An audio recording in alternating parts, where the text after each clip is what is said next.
Now we Can you can. now see my screen? Yeah. Yeah. Okay. Yeah, it's real sturdy. I tested it. All right. All right. Are you ready for me to go? Yeah, it's 10:02. Yep. Okay. So I will be as quick as I can be. I have an hour, but I'll take less than an hour. But I know I can go on and on at times. So this is one of the first times that I've ever done this presentation right after athletes have done a 3 and 20-minute test. So it's kind of fun, and that's kind of how we set it up, was to do the test, and then now I'm going to tell you why and what you should maybe get from that. A couple of disclaimers. So first of all, this is called a physiological approach to season planning. The testing that you did today was a means of determining some of the physiology associated with the type of athlete you may be. One disclaimer is that this is only one test, and it's not necessarily, if it's a single data point, and it's not, you shouldn't necessarily take it as gospel per se, but it can give you a very good guide as to how training should be developed. Again, as a singular data point, and should be comprised with a bunch of other data. So when I have my athletes perform these tests, I usually use the results along with other results that I have of them in the past, and the things that I know about them in the past, from their past training and racing, as a means to develop their current training. So the objective here is to look through season planning, look at season planning through a physiological lens, talk about season plan length, practical physiological testing, the physiological considerations during the base phase, the vertical or the tempo phase, and the race phases. Physiological considerations around tapering, and specific limiters within certain disciplines. And then hopefully we'll get into a couple of athlete case studies. One of the things here is, so this test today that you did can help a coach to understand each of these components, okay? About how long, whether you should have cycles, training cycles that are, longer or shorter, whether or not you should, during those training cycles, whether or not you should spend more or less time in the base phase or the vertical phase or the race phase. The best way to taper you as an athlete, and oftentimes some general approaches to how you should pace racing, more so with the longer distance races. So the testing that you did today, and it also does a nice job of helping to determine threshold wattage, so FTP, functional threshold power, and threshold heart rate. Okay, so that was a very dense test. It wasn't just a random activity. All right, so in this we have 5 QT2 cornerstones. Those are they, and we are going to attack training and the pacing cornerstones within this, and probably a little bit of the mental stuff, a little bit. Okay, so a typical training phase will look something like this, okay? It can range from 16 on the short end to 30 weeks on the long end. Typical training progression will be about 24 weeks.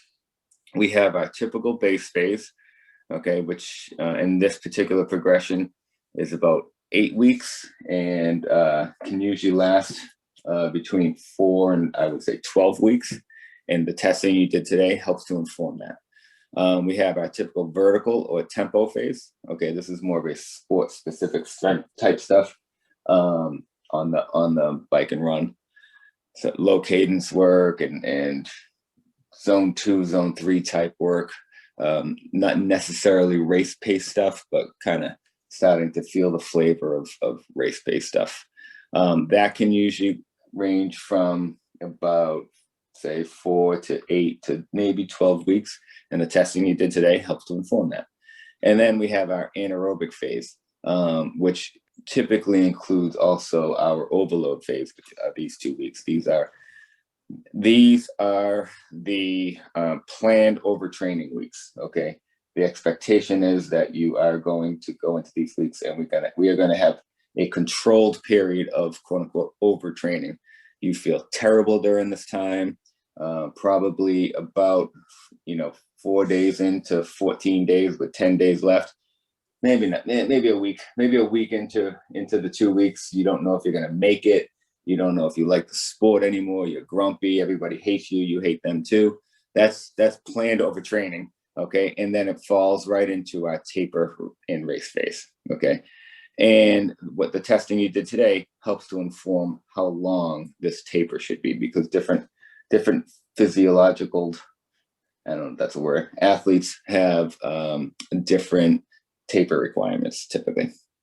Okay, and just to help you with some, this is one of our histograms and what we call a season plan. It's also referred to as an ATP. And just for some of the components of it, the yellow bars they represent the endurance, the zone 1 and zone R intensity of training. Okay, so obviously horizontal is week number, vertical is volume in hours per week. So this athlete starts out around 14 and a half hours per week and builds up to a peak of a little over 24 hours a week, but their sustainable volume, what they could probably maintain on any given week, is probably sitting around here around 18 to 19 hours. Okay, so their typical training is 18 to 19 hours. They obviously stop below that. They build above that, okay? And this is, this is an absolute max. And like I said, this is when they're really stretching the limits of their life and their training, their logistics, everything. This is a very focused period of 2 weeks. Okay, so the yellow bars represent the zone R, zone 1 type of training. The light blue or the baby blue represents strength work, okay, in the gym type of strength work.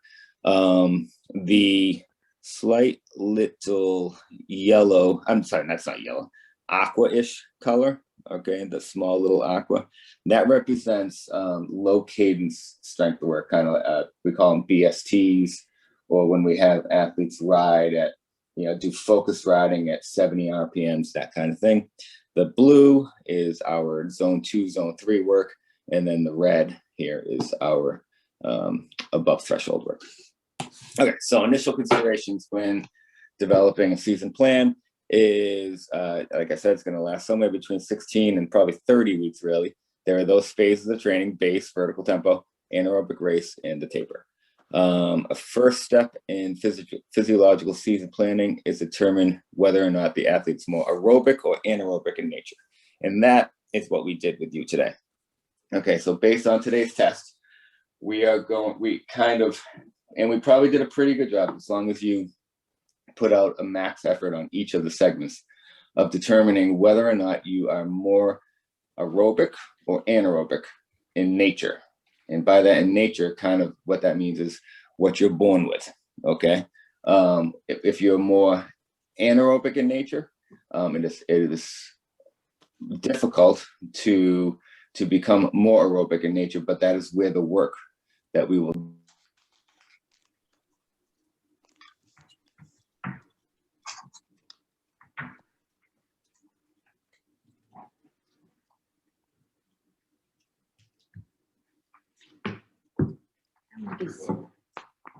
Pardon?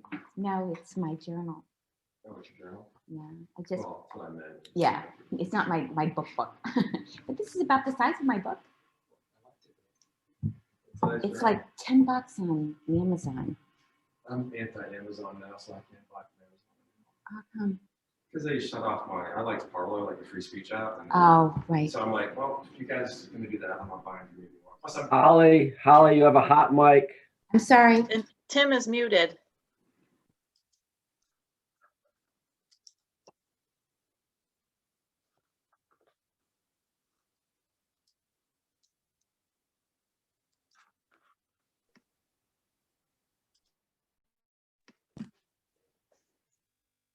Can you hear me?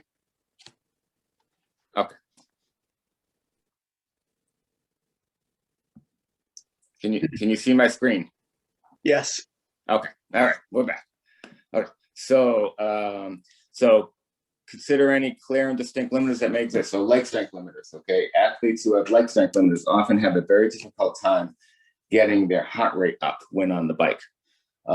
They oftentimes they have a running background, or they come from a background of running. Running form mechanics. So athletes whose speed is not necessarily, whose running speed is not necessarily impacted or slowed down by their aerobic capacity, but more so that they just their efficiency is flawed. Okay, and then also flaws in swim technique, which nobody has, right? Nobody on this call has any flaws in their swim techniques. And because we may need to consider those things, these are areas where, while an athlete may have a certain physiological, indicators, that the lower hanging fruit is to address the leg strength limiter, okay, or the running mechanics, or the swim technique stuff. So we may, even though today's testing, like today, informs us of one thing, these things may be standing in the way, really, of getting after the physiological piece. So we may have to address those. Okay, and then we map out our races, our season races. Okay, so practical physiological testing. There are typically two kinds. You did the second one. Okay, there is what's called a traditional ramp test. You get on an ergometer, and you start at a ridiculously easy intensity or wattage, and every minute the wattage is increased by 10 watts, and over the course of time your heart rate clicks up, your perceived exertion clicks up, and then we hit a threshold, and eventually the wattage crushes you. It is a test that is, for the most part, say 85% not that bad, and 15% absolutely horrendous and horrible and cruel. So that is not what you did today. That typically requires somebody watching you. Okay, so what we need is somebody needs to be observing you. They need to be observed. They need to control the wattage typically, but they also need to observe the heart rate and how it clicks up. And when there are certain spikes in the heart rate, because that usually indicates where the threshold is. And you also, oftentimes, the test also requires an absolute maximum effort at the end in order to get the maximum heart rate. And that typically requires having somebody screaming in your face. So that's that. And from that, we get a threshold heart rate, a maximum heart rate, a threshold wattage, and a maximum wattage. Okay, we didn't do that today. Today we did the 3 and 20. And this is the test that's significantly more practical. It can be done outside. It can be done alone. Okay, and like we did, this 3-minute all out, 10 minutes easy, 20 minutes all out. And then from that, we consider 2 ratios. So you're going to need to have captured your 20-minute average heart rate, your 3-minute average heart rate, your 20-minute average wattage, and your 3-minute average wattage. Now, if you are not somebody who rides with wattage, that's okay, because there are 2 components to this style of testing, and we can determine your physiological nature based upon the heart rate. Okay, and I'll show you what that means in a minute. Okay, so this is what we call the bubble sheet, and it's our field test version. This is the 3 and 20 version. We have a completely different version for our ramp test. And along the horizontal axis, we measure power. We have 20-minute average power and 3-minute average power. We take a ratio there. And that really indicates where an athlete is in their fitness level. And that horizontal axis, that is, for the most part, pretty easy to change in an athlete. If an athlete lands on the far left, it is relatively easy through specific kinds of work to get them to slide over towards the right, okay? Now, what is not so easy, and this is where we fall into the quote unquote nature of an athlete, is along the vertical axis. And that's where we measure the ratio of 20-minute average heart rate versus 3-minute average heart rate. And that is going to land you somewhere on the vertical axis. And typically speaking, it's very difficult to get an athlete who may be sitting up here at, say, 1.03 to slide down, okay? That's typically challenged. This particular bubble sheet, you can see why we call it the bubble sheet, because we have these sweet spots. We have Ironman race day sweet spot. We have 70.3 race day sweet spot, ITU race day, cycling sweet spot, okay? And then we have quadrants. So we have these quadrants, which are defined by these tilted lines, okay? And up here in the upper left, above this line is typically an aerobically natured athlete, okay? So all of this range. Below this line is an anaerobically natured athlete. And then where you fall in the quadrant typically determines which kind of training, physiologically speaking, you will best respond to, okay? And so this is the kind of thing that we typically use to kind of help to inform us of the needs of an athlete. Now, remember, this is up against those other considerations that we may have, which are right here, clear and distinct limiters that have nothing to do with have less to do with physiology. Okay, leg strength limitations, running form mechanics, flaws in swimming technique. Okay, those things cannot be captured by plotting on this particular form. Okay, so we have to account for that as well. Okay, so how does it typically work? You did a test today, okay? You did a 3-minute test, okay? And during that 3-minute test, you got an average wattage and you got an average heart rate, okay? And then you did 10 minutes easy, and then you did a 20-minute test. And during that test, you got a 20-minute average power and a 20-minute average heart rate, okay? And we basically take the 20-minute average heart rate divided by the 3-minute average heart rate. That's gonna land you somewhere along here, okay? Let's say it lands you at 1. Let's say they were exactly the same. And then we take the 20-minute average power and we divide by the 3-minute average power. That's gonna land you somewhere along here, okay?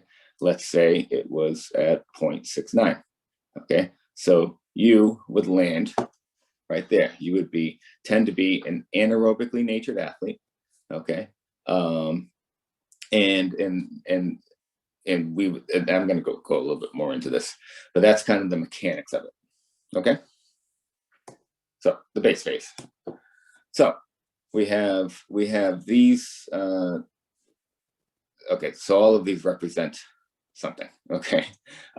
We have an athlete, we have 4 different kinds of athletes. They're gonna typically land in this quadrant up here, which is very aerobic in nature, or this quadrant over here, which is also very aerobic in nature. Down here, these 2 anaerobic quadrants in nature. Our goal, okay, if an athlete has a specific race goal, let's say the athlete's race goal is a 70.3, okay? Our goal is to get the bubble, or get the dot, okay, more towards the bubble, okay? Again, it's not an easy goal, but that is the goal, and that's how we base the training, okay, and build the training around it, is to try to squeak that athlete more and more and more towards the bubble that represents their goal race distance, okay? Hence the name, the bubble sheet. The aerobically natured athlete during the base phase is going to typically consider using zone 2 tempo work, okay? Historically speaking, our base phase has been very defined by zone 1 work, just a lot of zone 1 work, okay? But this bubble sheet and instituting this has really helped coaches to start to use a little more zone 2 work during the base phase, if necessary, if appropriate. Okay. During the base phase, an athlete who falls in this quadrant may consider using zone 3 for tempo instead of zone 2. They have a greater need for a little more intensity in their tempo work. They can also consider reverse periodization, which is a completely different topic. Okay. And we don't need to get into that right now. An athlete who falls down here in the lower right quadrant, if they are going to do tempo work. Okay, so this is not a recommendation that they should. Okay, but if they're going to do tempo work, then it should be done in zone 2. Okay, and athletes who fall in the more anaerobic part of the spectrum, they will typically be a little lower in intensity during the base phase. Okay, and athletes in the bottom left, again, if they're going to use tempo work, then it should be done in zone 2. Also, athletes who fall in the upper part of the spectrum, they need a longer build phase, which means a shorter base phase. Okay, and I'll demonstrate that in a minute. And athletes who fall down here need a longer base phase, which would typically mean a shorter vertical and tempo phase. Okay, that's that. So here we go. So let's take the blue. So this athlete in the upper left, okay, they would take a shorter base phase, 4 to 8 weeks. They would consider using zone tempo work and tend toward Tabatas. Okay, and you'll see. So on this horizontal axis, horizontal-ish axis, we have, if an athlete falls way down here, we'll typically give them a lot of Tabata work. That's the 4 minutes. It's typically a zone R ride with 4 minutes where you do 20 seconds of sprinting, 10-second rest. And you do that for 4 full minutes, and then you feel like you're gonna have a stroke. And if an athlete falls way down here, we do PPT work, which is potassium pump training, which are 30-second sprints, typically 10 by 30-second sprints with 2.5 minutes rest, huge rest, very anaerobic in nature. PPTs, very aerobic in nature, okay, Tabatas. And then where they fall on the spectrum along this axis, we will, so again, a lot of Tabata work, a lot of PPT work, a whole bunch of Tabata work, maybe some PPTs, maybe a split between the two, a lot of PPTs, no Tabata work, mostly PPTs, maybe some Tabata work, you get the drift, okay? So blue axis, blue dot, let's see here. The green dot, so that's the upper right, okay? Very short base phase, maybe 2 to 8 weeks. And those 2 weeks, so if it's a really short one, those 2 weeks are typically just to kind of get things rolling again and not have too much intensity too soon. This athlete typically requires a lot more intensity. We can consider using zone 3 tempo work zones and consider using reverse periodization, different topic, and we'll tend towards PPTs. Now, when I talk about zone 2 and zone 3 tempo work, that is, I'm referring to midweek intervals. So as part of what would typically be a zone 1 ride, I'm talking about inserting zone 2 or zone 3 work. And zone 2 work would typically be 10 to 30-minute intervals between 86 and 93% of the threshold heart rate. Zone 3 work, 10 to 20-minute intervals between 93 and 100% of the threshold heart rate. Okay. Now, bottom right, the black dot. Okay. So we have a very anaerobic athlete, okay, who will tend more towards the PPTs. So during their base phase, they're going to have a longer base phase. It's going to be more like 8 to 12 weeks. If we are going to do tempo work, then we're going to limit it to zone 2, and we're going to tend towards PPTs. But in this case, we do a lot of zone 1 work, just a lot of steady state aerobic training. Okay, and that's 80 to 86% of threshold heart rate. And then bottom left over here, this anaerobic natured athlete, they are longer base phase, 8 to 12 weeks.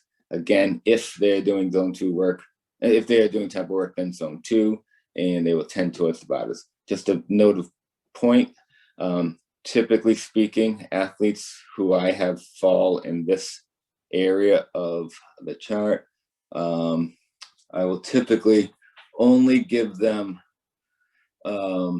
tempo work as a means of saving the mental part of their training, because so much zone 1 work can truly be really boring. So I will give them zone 2 work, not for physiological consideration, but for a consideration of just not doing too much of the same and wearing down the athlete from a mental standpoint. Okay, so typical base phase, that is this section. That's typical 8 weeks. Okay, a shorter base phase. All right, if this is what a base phase of 4 weeks might look like. Okay, and a longer base phase may be as long as 12 weeks. That's what that would look like. This is an example of reverse periodization, which I don't want to talk about. Okay, tempo and vertical phase. So we have our same blue, green, black, and red dots. Okay, so vertical tempo phase. So this is really anything that is not the base phase. Okay, so if I go back to my original, okay, here. So what I'm referring to for the aerobic athletes is anything that's not in here. I'm sorry, anything that's not in here. So all of this, okay, from week 9 onward, okay, all of this is what this refers to. Okay, so here we go. The upper left athlete, longer vertical phase, 8 to 10 weeks, tempo intervals done at zone 3, so 93 to 100% of threshold heart rate. And if you can, if possible, then you can insert some zone 3 work into the end of long rides, less so runs, but into the end of long rides, although that can be very taxing for an athlete. So you play with it. Athletes who can handle, doing a long ride at zone 1 with maybe 20 to 30 minutes of zone 3 at the end of it. You experiment with it, you give it a shot. If they can handle it, then physiologically speaking, they'll benefit from it, but they may not be able to handle it, and they may need to work towards that, and you may need to limit that to zone 2. Their midweek intervals, so those kinds of sets would be 10 to 20 minutes at zone 3, okay? And then limit any speed work, so any best sustainable effort work to zone 3 intensity, okay? So for example, what I mean by that is on the bike, going and doing where we would maybe give an athlete, 6 by 5 minutes all out with 3 minutes in between. We would typically, rather than say all out, limit it to zone 3, okay? Also, and more so on the track, if we were going to give an athlete 6 by 800 at a best sustainable effort, as hard as you can across all 6 intervals, for this type of athlete, we would typically not have that be at a best sustainable effort, but limit it to zone 3. We would govern the pacing a bit. The reason for this is these athletes tend to get really, really beat up by best sustainable effort workouts. So all out workouts really beats these athletes up. And that risks the idea of maintaining consistency across training, which is the king of everything. Okay, so that is the upper left athlete. Okay, upper right athlete, this is the still aerobic in nature. Again, a long vertical tempo phase, okay, 8 to 12 weeks, all tempo work intervals, as well as at the end of the long ride to be done at zone 3, if possible. Again, if possible. So that's a zone 1 ride, a long zone 1 ride with 20 to 30 minutes at zone 3 at the end, which is really challenging. So if the athlete can handle it, you do it. If they can't, you don't. You limit it to zone 2. And any speed work that this kind of athlete does should be done on the shorter side of things. So 90-second intervals to 5-minute intervals, as opposed to something that's more in the 10 to 20-minute range. Okay, so their intervals, their speed work should be done in a more anaerobic-y nature. Okay, so shorter type of stuff, shorter, more intense type of stuff, and will tend towards PPTs. Okay, just a quick recheck. So that was this athlete up here. Okay, and then now bottom right, the more anaerobic natured athlete. So shorter vertical tempo phase, 4 to 8 weeks, and I'll have a graphic on explaining what that looks like on the ATP. All tempo work intervals, as well as end of the long ride run, to be done at zone 3 if possible. Again, and any speed work is to be done in longer intervals. So unlike this athlete, whose speed work is shorter in nature, okay, so 400s to half miles, say, this athlete is going to be longer in nature, say miles to 10 to 5Ks. Okay, that's what their speed work may look like. It's more aerobic-y, okay, quote unquote. And then this athlete's going to tend more towards PPTs. Now we'll switch over to this athlete here in the red. So shorter vertical phase, 4 to 8 weeks. All tempo work to be done at zone 2. Mid-week intervals can go from 10 to 30 minutes if the athlete can handle that much. End of long ride run tempo limited to zone 2. So this would be a typical type of athlete that we have. The long ride is mostly zone 1, and then the end of it clicks into zone 2. We build in as much zone 2 into the ride as the athlete can handle. For high volume athletes, that can be as much as the final 90 to 100 minutes of a long ride being at zone 2. For lower volume athletes, that may be as much as an hour. Okay, at the end of a long ride, the idea of descending the long ride from zone 1 into zone 2. And then any speed work is to be done in the form of the longer intervals, like we had with the athlete here. So miles and 5Ks, 10 to 20 minute type intervals, aerobic-y in nature. Okay, so what does that look like? So a short vertical tempo phase. Okay, that's what this looks like. This is these two athletes, okay, the red and the black, they are going to have a shorter vertical tempo phase. Okay, the athlete, the red athlete right here, can oftentimes have a pretty typical vertical tempo phase, which is about 8 weeks. Okay, and our more aerobic natured athletes, so the athletes above the line, will have a slightly longer, maybe as many as 12 weeks sometimes, tempo vertical phase. Okay. All right, tapers and pacing. So we have this graphic again. So now we're going to talk about, athletes up here, okay, the more aerobic natured athletes are going to have a shorter taper and a less aggressive form of pacing, okay, in the races that they do. Athletes down here are going to have a longer taper and a more aggressive style of pacing. So tapers and pacing. So the aerobically natured athletes, they require a shorter taper. The shorter tapers are in our world defined as our quote unquote B and C taper phases. We have 3 taper phases, taper schemes, I should say, A, B, C. And the A, B, and C in no way puts a value or one's better than the other, nothing like that. They are just uncreatively named, I guess.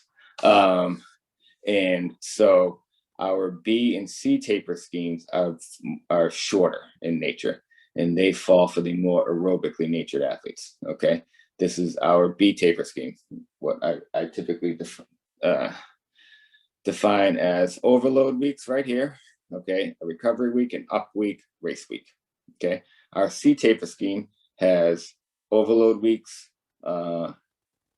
a recovery-ish week, and then race week. Okay, aerobically natured athletes require less rest, typically speaking. They also can feel extremely flat if they get too much rest. So aerobically natured athletes will very often have an off day in their training, and then the next day, if something demanding of them is required, may struggle to meet their demands because they are flat from the off day. Okay, that is different than an anaerobically natured athlete.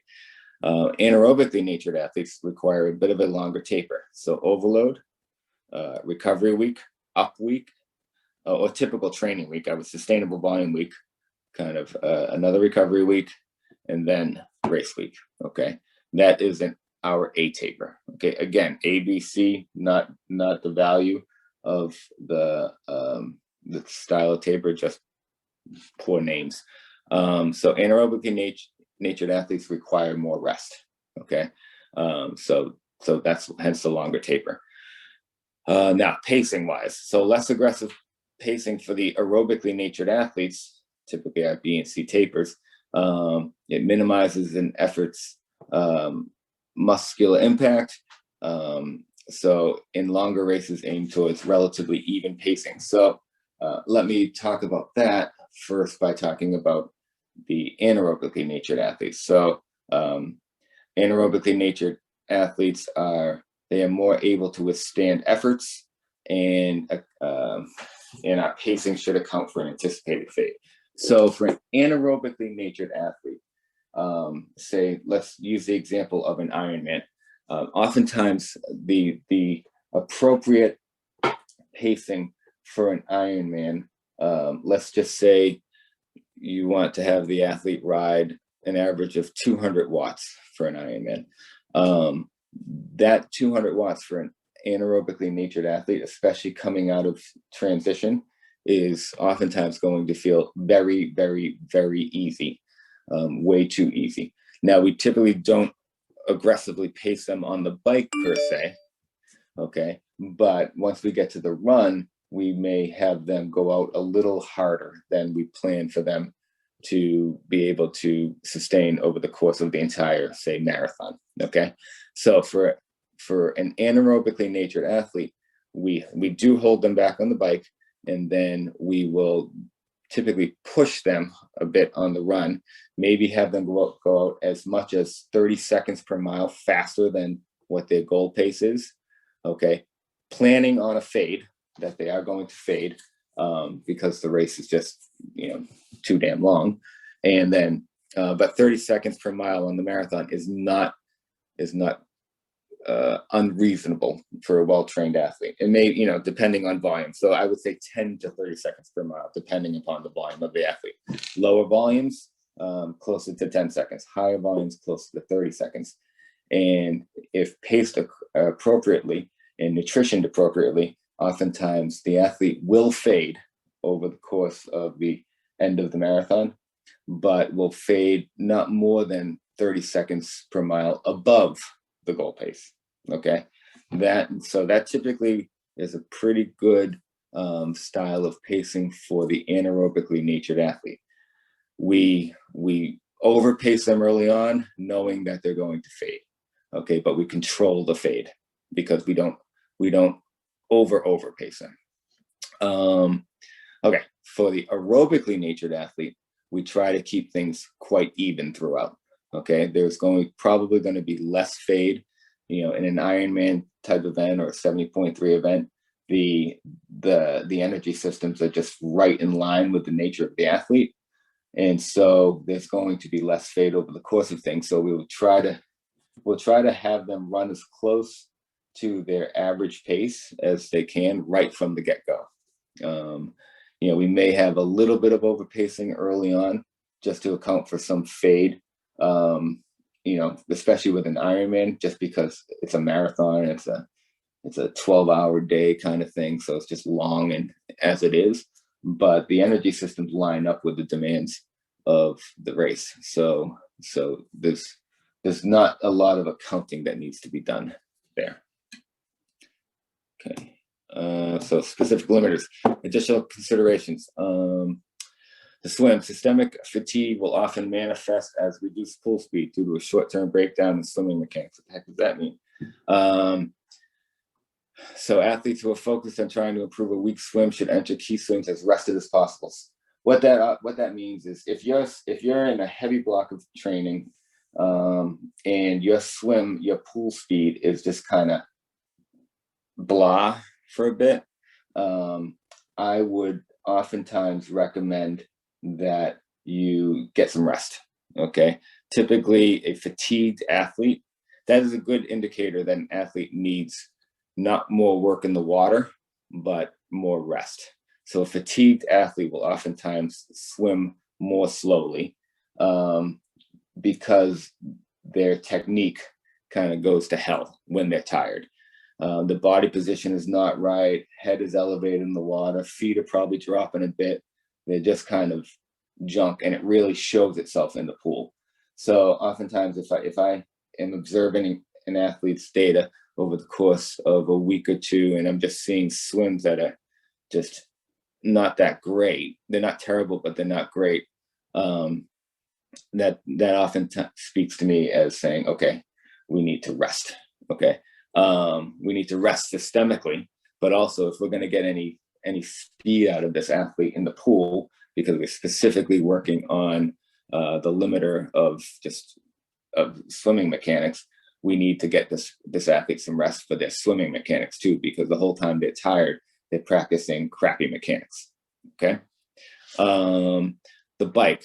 An athlete with a specific leg strength limitation may have difficulty elevating their heart rate. So like I talked about, the athletes who, I'm just going to, in simple terms, have quote unquote weak legs, will have a difficult time elevating their heart rate. If you think of wattage as being a function of how big a gear you can push and how quickly you can push it. Okay, so how quickly you can push it is a matter of cadence that is typically defined by your aerobic fitness, say. So, and how big a gear you can push, well, that's pretty self-explanatory. And so those things together make for wattage. Okay, athletes who, typically runners, have amazing aerobic engines. So they have the how quickly can you push it piece dialed in. Okay, but because they are leg strength limited, the size of the gear that they can push is typically limited. So what we want to typically do on that end to generate more wattage is not necessarily go after it on the cadence side of things, but go after it on the leg strength side of things. So this is focus time in the gym. This is doing low cadence work, so 70 RPMs, that kind of work. We do have a very specific protocol that we use for extremely leg strength limited athletes, but we do have to be careful of the knees. And that's the muscle tension protocol.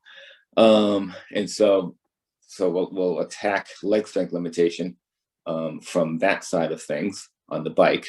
And so that's kind of like not quite doing leg presses on the bike all the time. That's a bit extreme, but more like creating an atmosphere of muscular tension, which is a very anabolic atmosphere, and that's where muscle can build. So as that starts to improve, so the size of the gear you can push, wattage will improve, and if you already have the cadence side of things dialed in, then you're able to start to elevate the heart rate more. Okay, and we've kind of answered that call. Okay, the run. So good running form can be well promoted by creating a more anabolic running atmosphere. So athletes who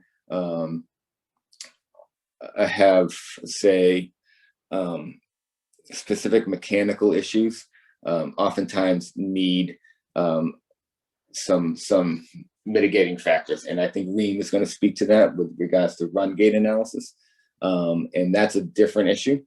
That's something that needs to be done right. You know, certain areas of the body need to be strengthened and worked on in order for the athlete to be able to have improved their running mechanics. Okay, other things where that can be done through training. Okay, which is not as physiological in nature, but can create an anabolic type atmosphere in their running. So athletes who kind of fold on themselves, oftentimes we will hit that kind of stuff through hill bounding, speed work, but not speed work aimed at, say, fitness, but speed work aimed at running in a more anabolic type setting, chest out, head forward, eyes up, that kind of thing. And also high cadence work on the bike. If you are an athlete who tends to have a low running cadence, and it's problematic, take a look at your cycling cadence, because those two things will often match up. So if you are kind of grinding through it at 80 RPMs on the bike, chances are you're going to be running at a lower cadence as well. So one way of improving running cadence can be through increasing bike cadence a bit.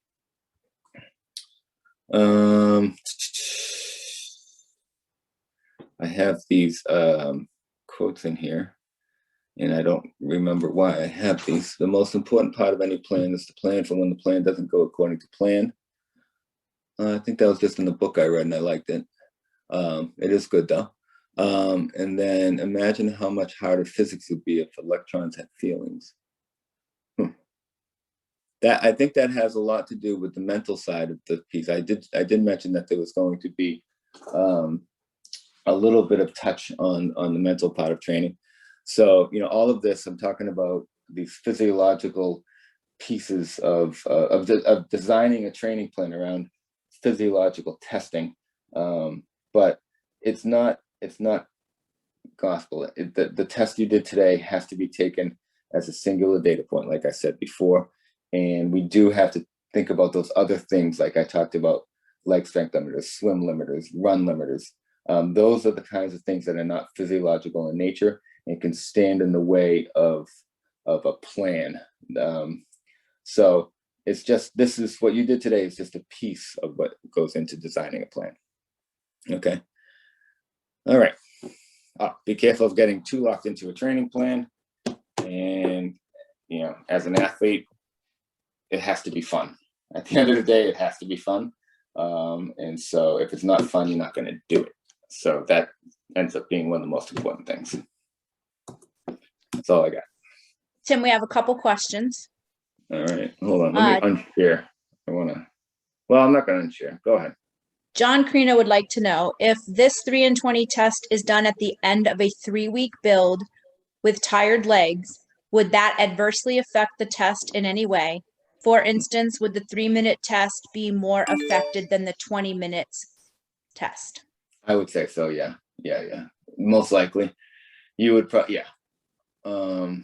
there would be a very good chance that the high intensity required for the 3-minute output would be adversely affected by tired legs, more so than the 20 minutes. And I guess we're measuring, are you aerobic or anaerobic? And obviously the 3-minute represents the anaerobic and the 20-minute represents the aerobic. And if you're doing things on tired legs, the anaerobic's very often going to be well affected. I mean, they'll both be affected, but more so the 3. And one more question from Mary Kelly. What if you have ratios from the test that fall off the bubble chart? Example. Yeah. Yep. 0.88 power and 1.01 heart rate. Hold on. What'd you say? 0.88 power? 0.88 power and 1.01 heart rate. Oh, you're on the bubble sheet. You're right there. Oh, wait, I think I mixed up the axes. It's not like I've never seen this before. Having said that, that's a very good question because it happens all the time. Okay. This bubble sheet needs to be considered, like an infinite plane, right? So it doesn't end at 1.03.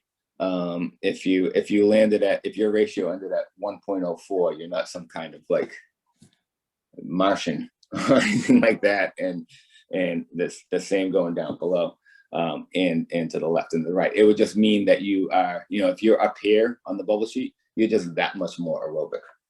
Okay. And or babied the 3 minute a little bit.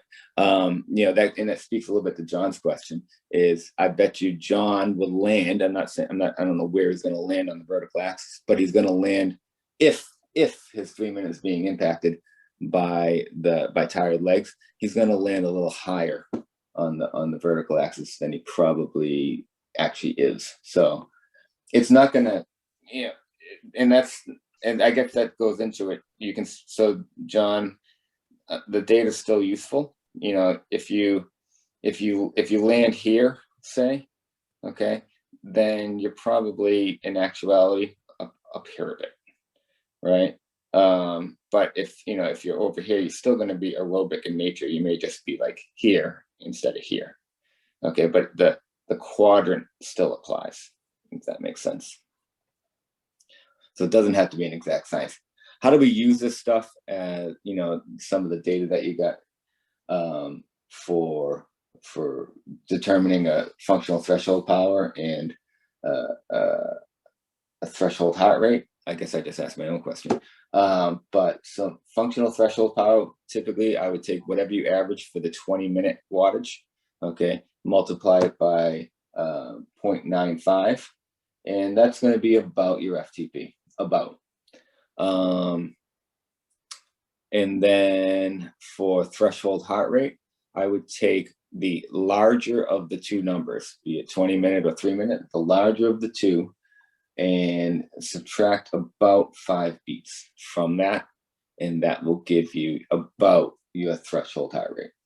Okay, so let's say you did 155 on the 20-minute, 153 on the 3-minute heart rate wise, then I would take the 155, subtract about 5, threshold heart rate around 150, and that represents the top of your zone 3. And again, on the FTP thing, like I said, I would just take the 20-minute average power, multiply by 0.95, and that's about your FTP. Any other questions?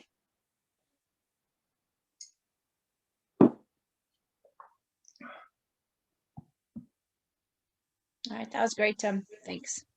Gave away all our secrets. I know. It's funny, last night, so like a couple weeks ago, I went and I okay, oops, sorry. I just gave you powers back, Jackie, right? Yeah. The other night I was going through the bubble sheet, and we're really not supposed, like, the bubble sheet is one of our secret sheets, and I whited out all the numbers on the axes. So you're just gonna have axes, but you weren't gonna have any reference points. And then I realized, well, shoot, they're doing a test, and if they don't have the numbers, the test is completely useless to them. They won't be able to do anything when it's like, put them back in. So don't go sharing that. Don't go publicizing that, please. That's just an observation. I went back and looked at some of my old 320s and the new one, and they don't change very much. No, especially on the vertical axis. The vertical axis goes almost nowhere. You can spend a lifetime trying to change that, and you just need to change your parents, really. Yeah, it's almost it's amazing how close it is. It's almost always the same. Yeah. Now the horizontal axis can change based upon where you are in your training. That's I noticed that change just from a month ago, because I'm in my base training, and that changed quite a bit. Yeah. But my aerobic or my heart rate ratio doesn't change. It's the same as it was 5 years ago. I looked at the numbers. And the good Lord willing, it'll probably be the same 5 years from now. If I'm still alive, I'm getting pretty Exactly. old. Exactly. Okay. Well, thank you, guys. Just as a side note, because I do have like a couple minutes, I took and I was really quite impressed by what HyperIce did with creating an app, a recovery app. And I think so. Last night I downloaded it. I did a workout this morning. I downloaded it. I signed up. It's free. I connected it to my Strava account. I did a workout this morning, and shortly after the workout, I got a notification. Hey, we noticed you did this. We recommend this. And I opened it up. It was a 10-minute protocol, showed me videos for each thing. I did not need to have all of the HyperIce devices in order to do it.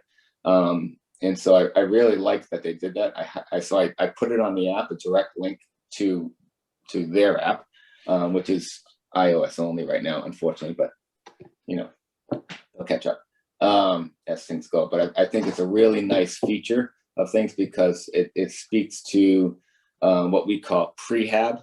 So not rehab, but prehab efforts that are really important for athletes, but oftentimes it can feel like you don't know what to do or how to do it per se. What is the purpose of this? That can be difficult for athletes. So